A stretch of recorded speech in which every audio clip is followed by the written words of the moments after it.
ఇక్కడ అజిత్ సింగ్ నగర్లోని elementary English medium పాఠశాలలోని విద్యార్థులందరికీ మా సంయుక్త సేవా సంస్థ ద్వారా నోట్బుక్స్ అందజేయడం జరిగింది. మాకు ఈ నోట్బుక్స్ ఇవ్వడానికి సహాయం చేసిన దాత నేలపాటి వెంకట రమేష్ గారికి, అలాగే మా సంయుక్త సేవా సంస్థ సభ్యులందరికీ హృదయపూర్వక ధన్యవాదాలు తెలియజేస్తున్నాను. నేను ఆటో డ్రైవర్ అయినప్పటికీ నేను చేస్తున్న కార్యక్రమాలను గుర్తించిన దాతలు ఎంతోమంది నాకు సపోర్ట్ ఇస్తూ నన్ను ముందుకు నడిపిస్తున్నందుకు వారికి కూడా ప్రత్యేక ధన్యవాదాలు తెలియజేస్తున్నాను. ఈ వరద ముంపు ప్రాంతమైన సింగినగర్లో ఉన్న పిల్లలకి నోట్బుక్స్ ఇవ్వడం చాలా సంతోషంగా ఉంది. ఇంకా దాతలు మరికొంతమంది ముందుకు వచ్చి ఇటువంటి పాఠశాలను గుర్తించి వారికి అవసరమైన నోట్బుక్స్ నుంచి పాఠ్య పుస్తకాల వరకు ఏదైనా సహాయం చేస్తే ఆ పిల్లలకి మంచి జరుగుతుందనే ఆలోచన. కావున దాతలు ముందుకు రావాలని కోరుతూ ఉన్నాము.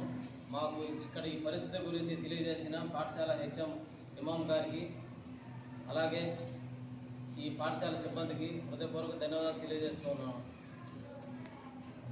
ఎంఎస్ ఇమాం బాషా 59వ డివిజన్లోని Ajit Singh Nagar MK Baig municipal corporation elementary స్కూల్గా హెచ్ఎంగా పనిచేస్తున్నాను. మరి సెప్టెంబర్ 1వ తేదీ నుంచి వరద ముంపు ఎక్కువైపోయింది. మా పాఠశాలలో పిల్లలందరి నోట్ పుస్తకాలు, బ్యాగులు, టెక్స్ట్ పుస్తకాలు, సాక్స్, షూస్ అన్నీ కూడా ఇళ్లలో కొట్టుకుపోయినాయి. అందరూ గ్రౌండ్ ఫ్లోర్లో ఉన్న పేదవాళ్ళు. తర్వాత మన స్కూల్లో కూడా చాలా డ్యామేజ్ జరిగింది. కావలి నుంచి సంయుక్త సేవా సంస్థ వాళ్ళు మా స్కూల్కి వచ్చి ఈరోజు పిల్లలందరికీ 300 మంది పైగా ఉన్న మా విద్యార్థులందరికీ ఒక్కొక్క అబ్బాయికి 5 పుస్తకాలు చొప్పున 300 మందికి పుస్తకాలు పంపిణీ చేశారు. నోట్ పుస్తకాలు అవి పిల్లలకి రాసుకోవడానికి పనికొస్తాయి. మరి ఇలాంటి సేవా సంస్థ వాళ్ళు చేస్తున్న సేవలని మరి అందరూ దాతలు ప్రోత్సహించాలి. తర్వాత ఈయన ఆటో డ్రైవర్గా పనిచేస్తూ కూడా ఈ సంయుక్త ఆర్గనైజేషన్లో వర్క్ చేస్తూ గత ఈ 20 రోజుల నుంచి మన సింగనగర్, పైకాపురం, కండ్రిక, సుందరయ్య నగరు అలాంటి పాఠశాలలో కూడా పుస్తకాలని పంపిణీ చేశారు. మన స్కూల్లో కూడా మరి వాంటెడ్ ఉందని తెలిసి మా స్కూల్కి వచ్చి వాళ్ళ పంపిణీ చేశారు.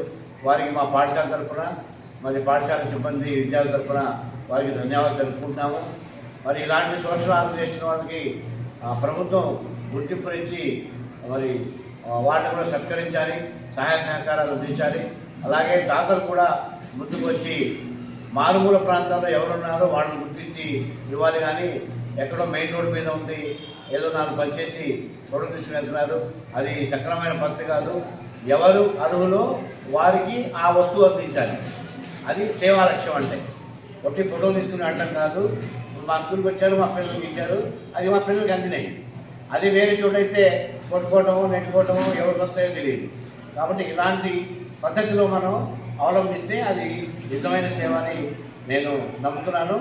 మరి టీవీ మిత్రులు కూడా, మీడియా వారికి కూడా వెంకట గారికి బీటీవీ తరఫున చాలా మరి ఇలాంటి సేవా కార్యక్రమాల్ని ప్రసారం చేస్తూ వేరే దాతలు కూడా ఆయన రప్పిస్తున్నారు. వెంకట గారికి కూడా మా తరఫున ధన్యవాదాలు తెలుపుకుంటున్నాను.